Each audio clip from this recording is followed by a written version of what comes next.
네, 이처럼 유병헌 회장 일가 지명 수배된 지 오늘로 10하루째지만 행방은 여전히 알 수가 없습니다. 검찰과 경찰에 쫓기는 유병헌 일가 과연 어디에 있을까요? 또 지금 심경은 어떨까요? 범죄심리 전문가인 이훈혁 건국대 경찰학과 교수와 함께 자세히 짚어보도록 하겠습니다. 어서 오십시오, 교수님. 네, 안녕하십니까. 네, 앞서 이 인천지검에 나가 있는 특별수사팀의 어떤 상황도 우리 조임정 기자가 전해줬고요. 또 이 전북 남원에 있는 백정규 기자 지금 현장 그 추적 상황도 전해줬는데 여전히 지금 오리무중입니다. 이 10하루째 이 지명 수배된 지. 그런데 이렇게 검거가 어려운 상황은 어떻게 봐야 할까요? 먼저 그 수사하는 검찰의 능력에 대한 비난을 안 할 수밖에는 없습니다. 네. 바꿔 얘기하면 일종의 그 교란 작전에 대비하는 이런 시나리오가 준비되어지 않았던 점, 네. 따라서 전혀 예상치 못한 인물이 등장하고 네. 또 예상치 못한 장소에 은닉을 하는 것에 대한 사전 정보가 없었다. 네. 바꿔 얘기하면 선제적으로 수사를 하기보다는 사실은 이제 끌려다니는 것이 문제인데요. 네. 그것의 가장 큰 또 이유 중에 하나는 특수 수사를 전문으로 했던 수사단이 꾸려진 탓에 책상 위에서 서류를 검토하는 시기에 네. 수사는 전문가지만 네. 현장에서 강력범을 쫓으면서 현장감 있는 이 검거에는 사실상 많은 한계의 경험이 일천한 것이 아니냐. 네. 사례로 들면은 지금 순천 지역에 임박을 해서 사실상 검거 직전에 네. 여신도와 실랑이를 벌여서 검거를 못했다.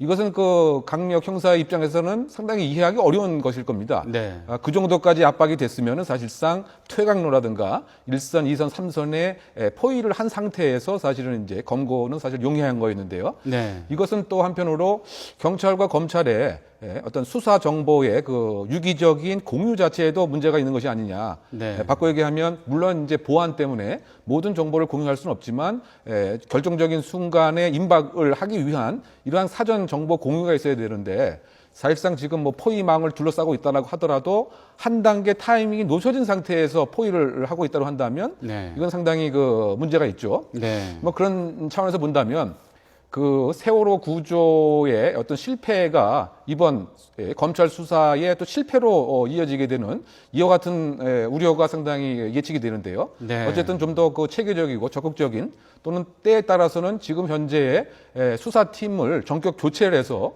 현장감을 알 수 있는 이런 사람으로 대폭 보완할 필요도 있지 않나 예상됩니다. 네.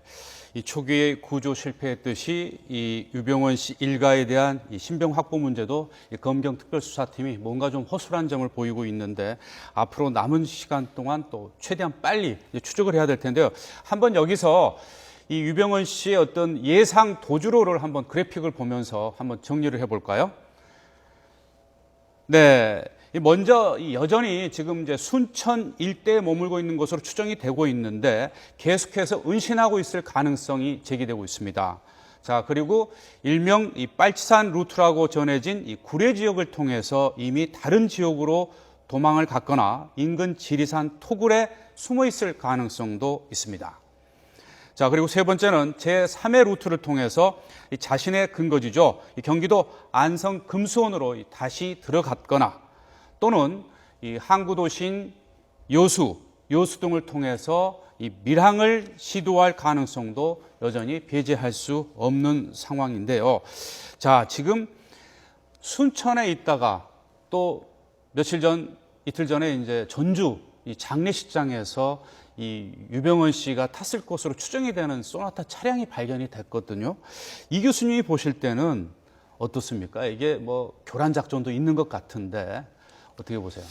교란 작전의 가능성을 배제할 수 없지만 정말 계획적으로 교란을 했다고 한다면 그와 같은 행태를 취하지 않았으리라 봅니다. 그 얘기는 네. 지금 차량이 놓여진 곳이 장례식장, 네. 후미진 장례식장에 있다는 거죠. 네. 만약에 이것을 알리려고 했으면 많은 다중이 이동하는, 많은 다중이 주차하는 그와 같은 공용 주차장에 두었을 가능성이 큰 것이죠. 네. 소위 말해서 그 표현을 해야 되니까. 네. 그래서 그런 점들 또 구체적으로 교란을 하려고 했다면 그 차량 안에 이 관련인의 신분을 특정할 수 있는 그와 같은 어떤 증표라든가 소지품도 분명히 두었을 텐데 그렇지 않았다라고 하는 점을 봐서는 예를 들면 그 차량을 거기에 두었을 때 과연 수사가 얼만큼 정확하게 신속하게 이것을 찾을 것인가 한번 테스트하는 면도 없지 않아 있다고 보고요. 더 큰 틀에서는 지금 각 지역마다 지역 책임 구간을 맡은 책임자가 있어서 유사시의 경우에 이 유병원을 인수인계하는 식의 상황이 아니겠느냐. 즉 네. 순천에서의 어떤 그 급박한 상황에서의 도피를 위해서 적어도 전주까지는 안전하게 유병원을 인도하고 물론 네. 그 중간에 다른 쪽으로 내리고 본인들은 여유롭게 그 주차장을 빠져나가는 모습으로 봤을 때는 네. 사실상 큰 틀에서 본다면 제2의 제3의 금손을 찾고 있다. 더 부연 설명을 드리면 네. 도주자들은 마음이 편한 것으로 결국은 회귀하려고 합니다. 네. 즉 고향으로 가고 싶다는 얘기인데요. 네. 유병원의 입장에서 고향은 금손일 겁니다. 상징적인 고향이. 네. 따라서 이 사건이 발생한 이후에 처음 있었던 곳이 뭐 금손이었다고 한다면 네. 제2의 고향이 아마 순천 지역이었고 네. 지금 그것이 탄로가 났기 때문에 제3의 금손이라고 할 수 있는 이를테면 그 대구. 왜냐하면 그 구원파의 어떤 발흥지가 사실은 뭐 대구라고 할 수가 있으니까요. 네. 그 다음에 예상할 수 있는 것이 아마 대전이 아닐까. 네. 왜냐하면은 구원파의 오대양 사건과 관련돼서 그때도 그 대전에 상당히 열성파가 있었고 또 공장은 물론 용인에 있었죠. 네. 그와 같은 어떤 이제 신도들 중에서 충성심이 높은 지역과 본인 역시 상당히 그 자신감과 연고감이 있는 그와 같은 지역으로 지금 그 계속 전개되고 있지 않나 추정됩니다. 네. 자, 그런데 그 발견된 승용차에서 그 50대 그 최측근 운전기사라고 알려진 양회정 씨, 56살, 그리고 그 다른 여성과 함께 그 차량 밖에서 나와서 도망을 갔는데 일부러 이 CCTV에 좀 모습을 나타낸 뒤에 도망간 거 보면 뭔가 유병원 씨의 어떤 추적을 따돌리기 위한 어떤 꼼수로 보이는데 순천을 벗어난 것으로 보십니까? 아니면 그럼 또 이러한 그 두 사람의 행동, 그 차량에서 빠져나와서 CCTV에 일부러 모습을 보여준 뒤에 그 행방을 감춘 것, 이런 걸 어떻게 봐야 합니까?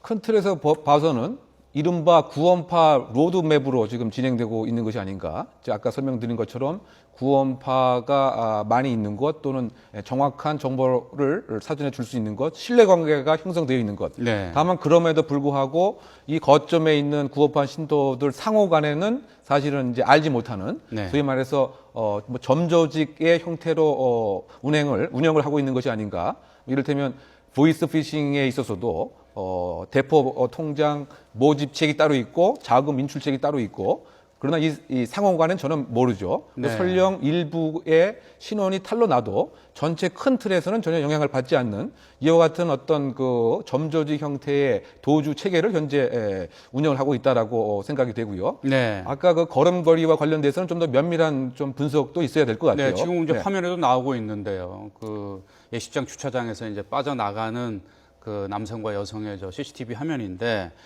자, 그리고 밀항 시도 가능성도 제기되고 있는데 이 교수께서는 어떻게 내다보십니까?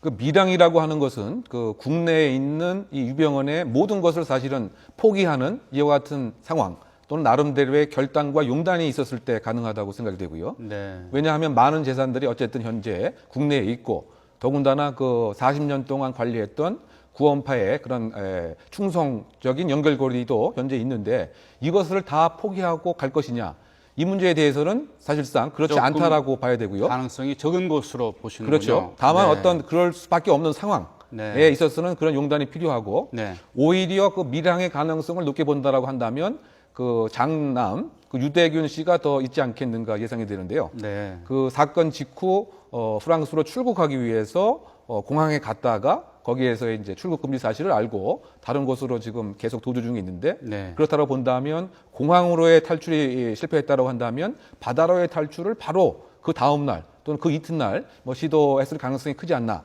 대균 씨의 밀항 가능성은 높다. 네, 그렇게 네. 생각됩니다. 자, 요즘 한간에서 유병원 씨가 언제 잡힐 것이냐 그 시점을 놓고 뭐 설왕설래 얘기도 많고 여러 가지 소문이 떠돕니다. 네.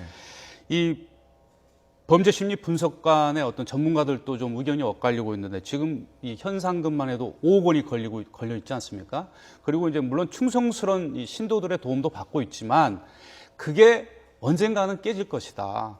그런 것을 염두에 뒀을 때 어떻게 보십니까? 근거 시점 어느 정도면은 아마 이 검경 특별수사팀이 어떤 수사망안에 걸려들 것으로 보시는지. 뭐 일단 그 중장기적으로 좀 진행될 가능성이 높은데요. 왜냐하면 네. 그 탈주범의 경우에 있어서도 10일 안에 검거되지 않으면 거진 90% 이상이 미제로 가거나 몇 년씩의 장기 사건으로 됩니다. 네. 특히 이제 이번 사건에 있어서는 전국에 그 조력자가 있기 때문에 더 그럴 가능성이 높은 것이고요. 네. 만약에 그 의외로 시기가 앞당겨질 수 있는 가능성은 사실은 그 내부자 정보인데요. 그 내부자 정보가 결국은 가까이 또는 있었던 유병헌의 여인에 의해서 혹시 알려지지 않을까? 네. 왜냐하면 그 30대 모 여인 간의 네. 사적인 관계에 있어서 이를테면 김혜경이라고 하는 사람이 또는 또 다른 유병헌 여인이 거기에 대한 어떤 배신감 또는 어떤 그 배반감을 느꼈다라고 했을 때 결정적인 제보가 있을 가능성이 있지 않느냐. 뭐 이런 얘기들이 그 같이 있었던 뭐 측근들의 뭐 네. 지금 얘기들이 있는 거거든요. 네. 따라서 그와 같은 것에 대한 좀 알림도 필요할 것 같아요. 즉 어떤 뭐 도덕성에 있어서의 일반인들이 생각하는 또 신도들이 생각하는 그런 교주가 아니었다라고 하는 것이 이제 확진이 되었을 네. 때 내부 정보로 가능하지 않을까. 자, 알겠습니다. 자, 그리고 프랑스에서 그 장녀 섬나 씨가 잡혔어요. 그 소식을 이제 유병헌 씨도 들었겠죠.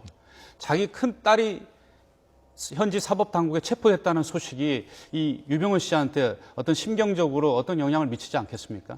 뭐 일정한 영향은 있지만 지금 행동하고 개혁하는 것에 커다란 영향은 주지 않으리라고 보는데요. 그 이유는 지금 프랑스에서 검거가 되었다라고 하더라도 지금 당장 송환되는 것이 아니죠. 보는 측에 따라서는 2년, 3년 그 이상이 걸릴 수가 있는데 네. 그 변호사 역시 이제 악당 변호사라고 정치적인 사건을 다뤘던 사람이고 지금 구원파의 기자회견도 지금 정치적인 핍박이다, 종교적인 탄압이다라고 얘기하는 걸 봐서는 송환 거부 사유로 이 네. 변호사가 어떤 정치적인 희생양이라고 주장을 하면서 시간을 끌게 되면은 지금과 별반 달라지는 것이 없기 때문에 유병헌이 계획했던 일정한 계획에 커다란 변화를 주는 그와 같은 영향은 상당히 적지 않겠는가 예상됩니다. 네. 알겠습니다. 지금까지 범죄심리 전문가 이훈혁 건국대 경찰학과 교수와 함께 이야기 나눠봤습니다. 오늘 도움 말씀 고맙습니다. 네, 수고하셨습니다.